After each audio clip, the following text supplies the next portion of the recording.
mai Te Kāhui Rangatira o Te Motu ki Tāhuna, I mua I te wā tukutaonga o Te Whare Pūkenga. Whare mai te awa whanaunga. Whare mai te tuaranui a Awatea.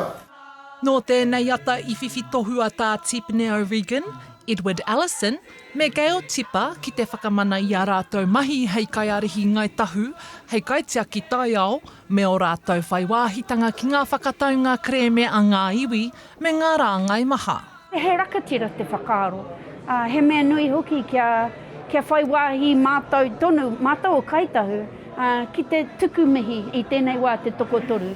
And thank you very much for the recognition today. We've paved our way into those roles, particularly in the last 30, 40 years, as the treaty re-emerged and the opportunity for us to take our role as kaitiaki rakatira within our environment, for our people, our communities. I think it's instrumental that we continue on building on those opportunities.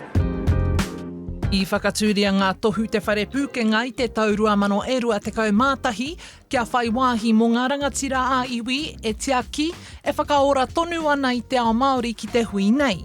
Ko tātā kuta Hana O'Regan, aha kua te makariri o takurua, ka tai tonu mai tana pāpā a Tā Tipene O'Regan. Me ruaka ki te ito tātou I horei. Tai mai ana ki ngā hui e nei rā. Ngari ka tai mai ngā mana o te motu. Ka tai mai atu.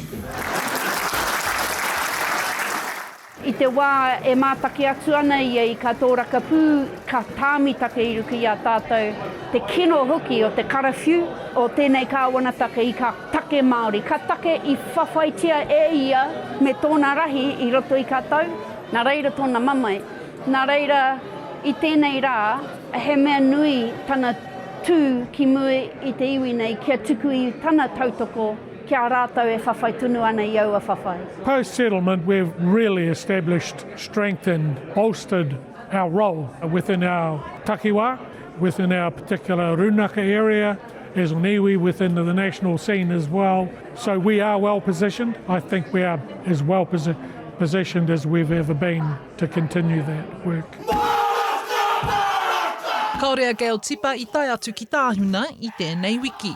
Ka noho tonu Te Kāhui Rangatira o Te Motu mo te roanga o te wiki, ka tahi ka tai atu ngā minita o te kāwanatanga a te praere.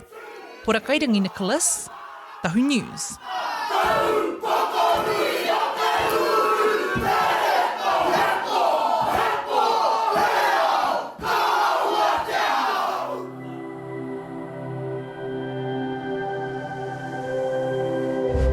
Ko te reo